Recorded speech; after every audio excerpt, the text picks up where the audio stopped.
নমস্কাৰ বন্ধুসকল, তাৰ দৌল আপোনালোকক পুনৰ এগৰাকী জনাইছোঁ। আজি 11 জুন 2026 আৰু আমি একেলগে ডিছকাছ কৰিম আজিৰ ডেইলি কাৰেণ্ট এফেয়াৰ্ছসমূহ। যিসকল APSC, SSC আৰু অন্যান্য কম্পিটিটিভ এক্সামছৰ প্ৰস্তুতি চলাই আছে তেওঁলোকৰ বাবে আজিৰ ছেশ্যনটো ইম্পৰ্টেণ্ট হ'ব। সেয়ে আহক পলম নকৰি প্ৰথমটো টপিকৰ পৰা আৰম্ভ কৰোঁ। আজিৰ প্ৰথমটো খবৰ আহিছে আৰ্ট এণ্ড কালচাৰৰ পৰা। ভাৰতৰ সংগীত, নৃত্য আৰু নাটকৰ সৰ্বোচ্চ অনুষ্ঠান সংগীত নাটক একাডেমী 2024-25 বৰ্ষৰ বঁটাপ্ৰাপ্তসকলৰ নাম ঘোষণা কৰিছে। আটাইতকৈ ইয়াতে গৌৰৱৰ কথা হৈছে যে অসমৰ কেইবাগৰাকীও বিশিষ্ট শিল্পীয়ে এইবাৰ এই সন্মান লাভ কৰিবলৈ সক্ষম হৈছে। অসমৰ মুখ্যমন্ত্ৰী হিমন্ত বিশ্ব শৰ্মা ডাঙৰীয়াই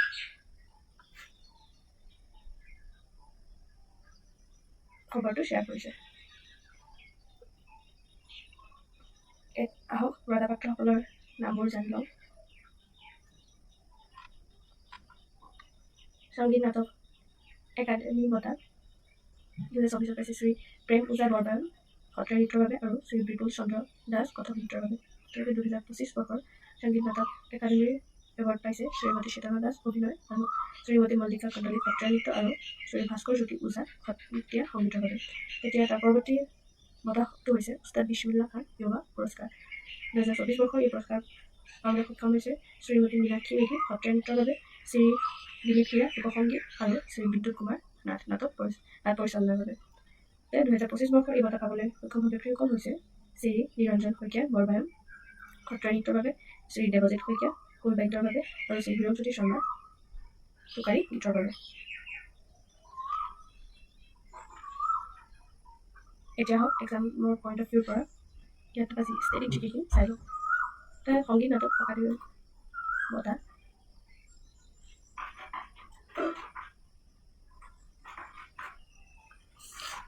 ক্ষমা কৰিব। সংগীত নাটক একাডেমীখন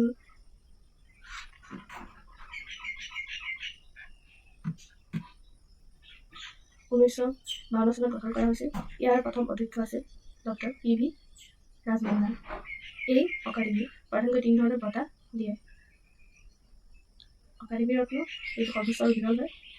তাৰ পিছত একাডেমী পুৰস্কাৰ আৰু য়োগা পুৰস্কাৰ। তাৰ পৰৱৰ্তী পইণ্টটো হৈছে উস্তাদ বিছমিল্লাহ খান য়োগা পুৰস্কাৰ। এই বঁটা 2006 চনত বিখ্যাত চেন্নাই বাদক উস্তাদ বিছমিল্লাহ খানৰ কৰ্মত আৰম্ভ কৰা হৈছিল। এই বঁটা লাভ কৰিবলৈ বয়স 40 বছৰৰ তলত হ'ব লাগে আৰু ইয়াত 50,000 টকাৰ লগত এখন তাম্ৰপত্ৰ দিয়া হয়। সত্ৰীয়া নৃত্য আমাৰ অসমৰ সত্ৰীয়া নৃত্য 2000 চনত শাস্ত্ৰীয় নৃত্যতে ক্লাছিকেল ডান্সৰ মৰ্যাদা পাইছিল। ভাৰতৰ আন 7টা ক্লাছিকেল ডান্স হৈছে ভাৰত নাট্যম, কথক, কুচিপুড়ি, ওডিচি, মণিপুৰী, মোহিনীআট্টম আৰু কথাকলি। এইসমূহৰ পৰা প্ৰায় কোনখিনি ঠাইৰ হয় সেইটো প্ৰায় প্ৰশ্নসমূহ অহা দেখাই যায়। সেয়ে আপুনি আপোনালোকে এই কিতাপ অলপমান ভালকৈ চাব। এতিয়া হওক এই টপিক দ্বিতীয়টো আজি পৰৱৰ্তী অৰ্থাৎ দ্বিতীয়টো খবৰলৈ। এই পৰৱৰ্তী গুৰুত্বপূৰ্ণ খবৰটো হৈছে যে অসমৰ কৃষি খণ্ডৰ এক বৃহৎ পদক্ষেপৰ বিষয়ে অলপতে আমাৰ মুখ্যমন্ত্ৰী ডক্টৰ হিমন্ত বিশ্ব শৰ্মাই ঘোষণা কৰিছে যে মুখ্যমন্ত্ৰী উৎকৰ্ষ যোজনাৰ জৰিয়তে এইখন যোজনাৰ জৰিয়তে ৰাজ্যত আধুনিক সংসাধন আৰু কৃষি আন্তঃগাঁথনিৰ কাম ক্ষীপ্ৰতাৰে আগবাঢ়িছে। ইয়াৰ মূল লক্ষ্য হৈছে অসমৰ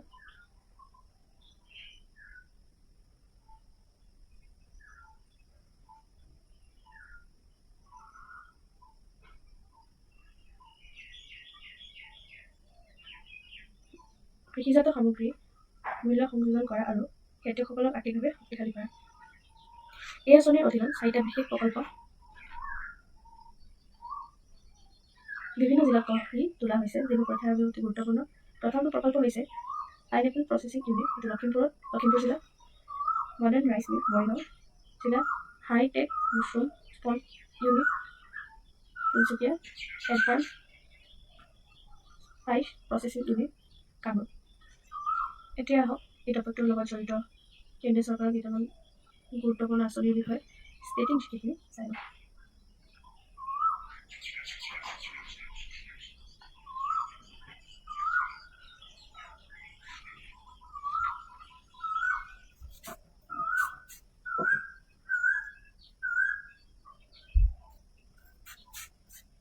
AIF অৰ্থাৎ এগ্ৰিকালচাৰ ইনফ্ৰাষ্ট্ৰাকচাৰ ফাণ্ড ইয়াৰ আৰম্ভ হৈছিল জুলাই 2020 আত্মনিৰ্ভৰ ভাৰত পেকেজৰ অধীনত।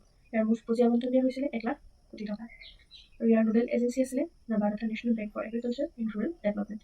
দ্বিতীয়খন আঁচনি হৈছে PMFME স্কিম। ইয়াৰ সম্পূৰ্ণ নামটো হৈছে PM formalization of micro' food processing enterprises scheme.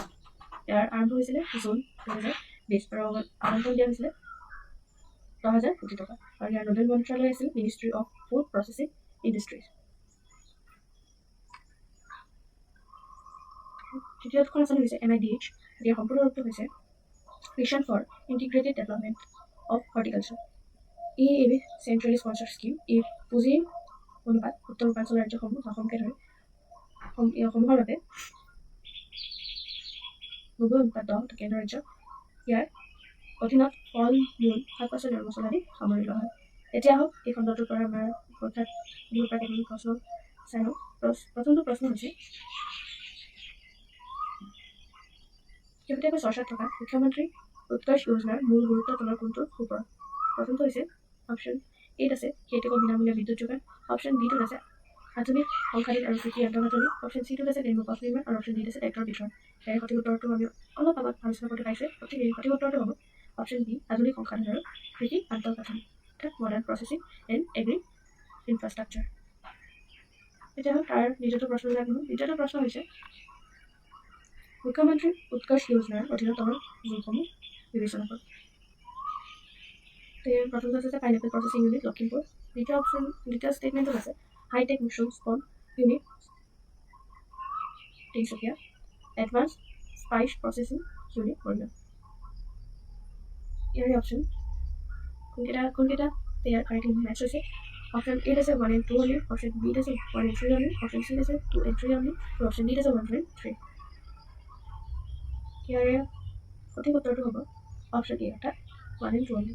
3 নম্বৰটো ভুল হৈছে কাৰণ এডভান্স স্পাইচ প্ৰচেছিং ইউনিটৰ কামৰূপ জিলাত স্থাপন কৰা হৈছে আৰু তাৰপৰা মৰিগাঁও জিলাত নহয় কাৰণ তাত মডাৰ্ণ ৰাইচ মিল স্থাপন কৰা হ'ব। এতিয়া হওক তৃতীয়টো টপিকলৈ আগলৈ। তৃতীয়টো টপিক হৈছে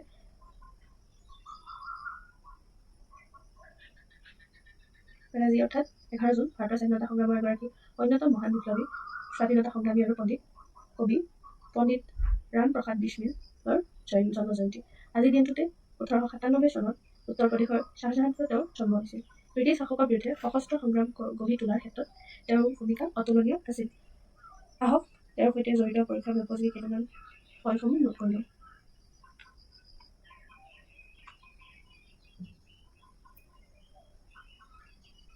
কাকোৰি ট্ৰেইন একশ্যন 1925 চনৰ 9 আগষ্টত কাকোৰিত ব্ৰিটিছ চৰকাৰৰ ট্ৰেইনখনৰ পৰা চৰকাৰী লুণ্ঠন কৰাৰ যি পৰিকল্পনা আছিল তাৰ তেওঁ এজন মূল কাণ্ডাৰী আছিল। বিপ্লৱী সংগঠনৰ বাবে পুঁজি সংগ্ৰহ কৰিবলৈ এই ঐতিহাসিক পদক্ষেপ লোৱা হৈছিল।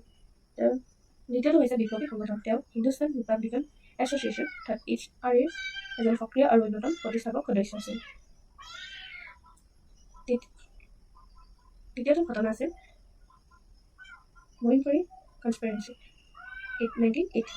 কাকোৰি ঘটনাৰ পূৰ্বে 1918 চনত মইনপুৰী ষড়যন্ত্ৰত তেওঁ সক্ৰিয়ভাৱে অংশগ্ৰহণ কৰি এজন প্ৰধান বিপ্লৱী নেতা হিচাপে নিজকে প্ৰতিষ্ঠা কৰিছিল।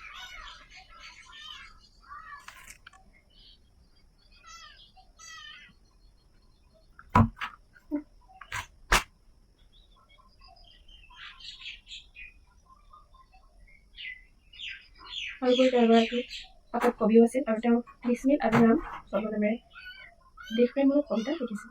স্বাধীনতা আন্দোলনৰ বিখ্যাত কবিতা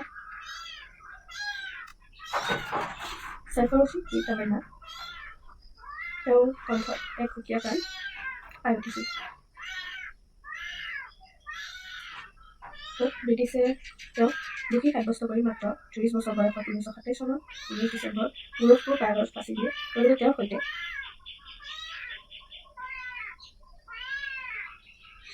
আশফাকুল্লা খান, ৰোশন সিং আৰু ৰাজেন্দ্ৰ লাহোৰীকো ফাঁচি দিয়া হৈছিল।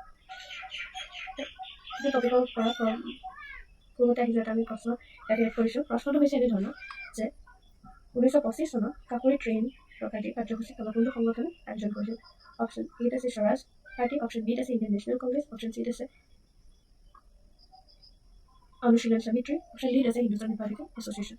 ইয়াৰে সঠিক উত্তৰটো হ'ব অপশন ডি অৰ্থাৎ হিন্দুস্তান ৰিপাব্লিকান এসোসিয়েশন। দ্বিতীয়টো প্ৰশ্নলৈ আগবঢ়া। দ্বিতীয়টো প্ৰশ্ন হৈছে ৰামপ্ৰসাদ বিছমিল নামৰ তলৰ কোনটো ঘটনাৰ সৈতে জড়িত? অপশন এত আছে কানপুৰ কনস্পিৰেঞ্চি কেছ, অপশন বিত আছে আলিপুৰ কনস্পিৰেঞ্চি কেছ, অপশন চিত আছে কাকোৰী কনস্পিৰেঞ্চি কেছ আৰু অপশন ডিত আছে মিৰুট কনস্পিৰেঞ্চি কেছ। ইয়াৰে সঠিক উত্তৰটো হ'ব কাকোৰী কনস্পিৰেঞ্চি কেছ। এতিয়া আমি NDA 2015 অহা এটা কুৱেশ্যন চাওঁ। প্ৰশ্নটো আছে এনেধৰণৰ ৰামপ্ৰসাদ বিছমিল, ৰোশন সিং আৰু ৰাজেন্দ্ৰ লাহৰীৰ মাজত থকা উমৈহতীয়া উপাদান কি আছে?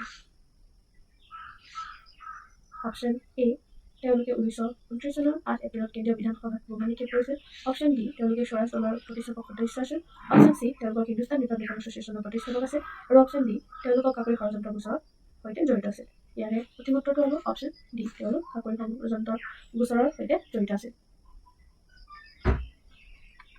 এতিয়া আমি CAPF 2019ত অহা এটা প্ৰশ্ন চাওঁ। প্ৰশ্নটো আছিল এনেধৰণৰ যে তলৰ কোনগৰাকী ব্যক্তি কাকোৰী ষড়যন্ত্ৰ গোচৰৰ সৈতে জড়িত নাছিল? অপশন এত আছে ৰামপ্ৰসাদ বিছমিল, অপশন বিত আছে ৰাজেন্দ্ৰ লাহৰী, অপশন চিত আছে আশফাকুল্লাহ খান আৰু অপশন ডিত আছে সূৰ্য সেন। ইয়াৰে সঠিক উত্তৰটো হ'ব অপশন ডি সূৰ্য সেন। তেওঁ 1930 চনত হোৱা চট্টগ্ৰাম হস্তশিলাৰ লুণ্ঠনৰ সৈতে জড়িত আছিল। তেওঁ কাকোৰী ষড়যন্ত্ৰৰ সৈতে জড়িত ব্যক্তি নাছিল। ইয়াৰ পৰৱৰ্তী প্ৰশ্নবিলাক হ'ল পৰৱৰ্তী প্ৰশ্নটো হৈছে 1918 চনত মৌনপুৰী ষড়যন্ত্ৰত অংশগ্ৰহণ কৰা এগৰাকী বিশিষ্ট স্বাধীনতা সংগ্ৰামী হিচাপে নাম পঞ্জীয়ন ব্যক্তিগৰাকী কোন আছিল? প্ৰথমটো হৈছে ৰামপ্ৰসাদ বিছমিল, অপশন 2 নম্বৰটো হৈছে বীৰনাৰায়ণ দামোদৰ সভাকৰ, 3 নম্বৰটো হৈছে ৰাজেন্দ্ৰ লাহৰী আৰু 4 নম্বৰটো হৈছে উমেশ চন্দ্ৰ বেনাৰ্জী। ইয়াৰে সঠিক উত্তৰটো হ'ব অপশন এ ৰামপ্ৰসাদ বিছমিল। এতিয়া হওক আজি আমি অন্তিমটো আটাইতকৈ গুৰুত্বপূৰ্ণ লগতে অসমৰ গৌৰৱ কঢ়িয়াই অনা খবৰটো আগবাঢ়ো। খবৰটো আহিছে পৰিৱেশ আৰু বন্যপ্ৰাণী সংৰক্ষণৰ ক্ষেত্ৰৰ পৰা। অসমৰ খুবেই পৰিচিত নাম বন্যপ্ৰাণী জীৱ বিজ্ঞানী ডক্টৰ পূৰ্ণিমা দেৱী বৰ্মন। তেওঁক সন্মানীয় 2026 চনৰ নেশ্যনেল জিঅ'গ্ৰাফিক ৱেফাইণ্ডাৰ বঁটাৰ বাবে নিৰ্বাচিত কৰা হৈছে।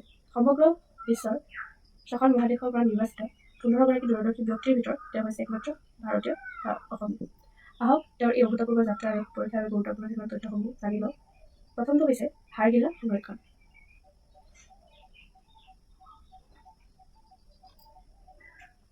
ডক্টৰ বৰ্মনে বিলুপ্তপ্ৰায় বৃহত্তৰ ধ্বনি অৰ্থাৎ হাড়গিলা চৰাইক বিলুপ্তি গৰাহৰ পৰা ৰক্ষা কৰিবলৈ অন্যান্য গণ সংৰক্ষণ আৰ্হি গঢ়ি তুলিছে। হাড়গিলা আৰ্মি তেওঁৰ নেতৃত্বত প্ৰায় 20,000ৰো অধিক গ্ৰাম্য মহিলাক একত্ৰিত কৰি হাড়গিলা আৰ্মি গঠন কৰা হৈছে। এই মহিলাসকলে গাঁৱে গাঁৱে গৈ বন্যপ্ৰাণী সংৰক্ষণৰ বাবে সজাগতা সৃষ্টি কৰে আৰু কুটিৰ শিল্পৰ জৰিয়তে স্বাৱলম্বী হৈ উঠিছে। ডক্টৰ পূৰ্ণিমা দেৱী বৰ্মনে ইয়াৰ পূৰ্বেও কেইবাটাও আন্তঃৰাষ্ট্ৰীয় পৰ্যায়ৰ শীৰ্ষ সন্মান লাভ কৰি অসম তথা ভাৰতলৈ গৌৰৱ কঢ়িয়াই আনিছে। যিবোৰ পৰীক্ষাত প্ৰায় সোধা হয়।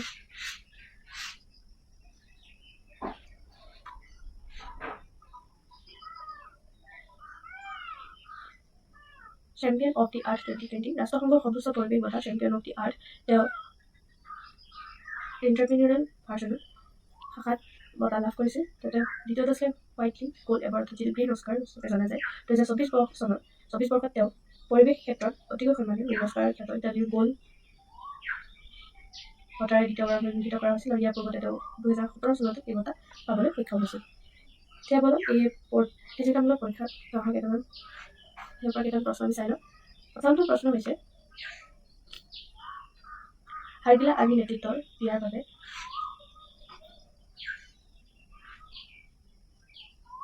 কাক ৰাষ্ট্ৰসংঘৰ সৰ্বোচ্চ পৰিৱেশ বঁটা চেম্পিয়ন অফ দি আৰ্থ 2022 এণ্টাৰপ্ৰিনিউৰিয়েল ভাৰ্চনত শাখাত বঁটা প্ৰদান কৰা হৈছে।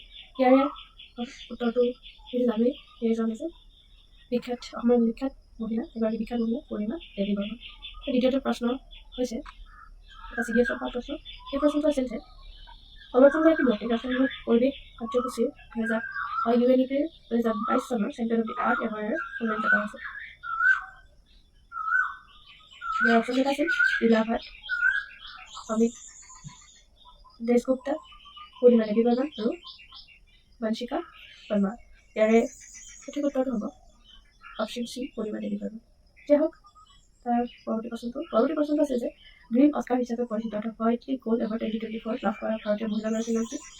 যে প্ৰথমটো অপশ্যন আছিলে সুনীতা নাৰায়ণী, অপশ্যন বিত আছিলে বাসন্তী দেৱী, অপশ্যন চি আছিল ডক্টৰ পূৰ্ণিমা দেৱী বৰ্মন, অপশ্যন ডিত আছে শৰ্মিলা ওচৱাল। ইয়াৰ সঠিক উত্তৰটো হ'ব অপশ্যন চি ডক্টৰ পূৰ্ণিমা দেৱী বৰ্মন। বন্ধুসকল, ডক্টৰ পূৰ্ণিমা দেৱী বৰ্মনৰ এই আন্তঃৰাষ্ট্ৰীয় স্বীকৃতি কেৱল বন্যপ্ৰাণী সংৰক্ষণৰ বাবে নহয়, বৰঞ্চ সমগ্ৰ অসমৰে মহিলা সবলীকৰণৰ এটা অন্যতম নিদৰ্শক। আগন্তুক পৰীক্ষাৰ বাবে বঁটা আৰু আঁচনিসমূহ অতিশয় গুৰুত্বপূৰ্ণ। আপোনালোকে কেতিয়াবা PDF আপলোড কৰা হ'ব গ্ৰুপত, তেতিয়া ভালকৈ এবাৰ চাই লওক।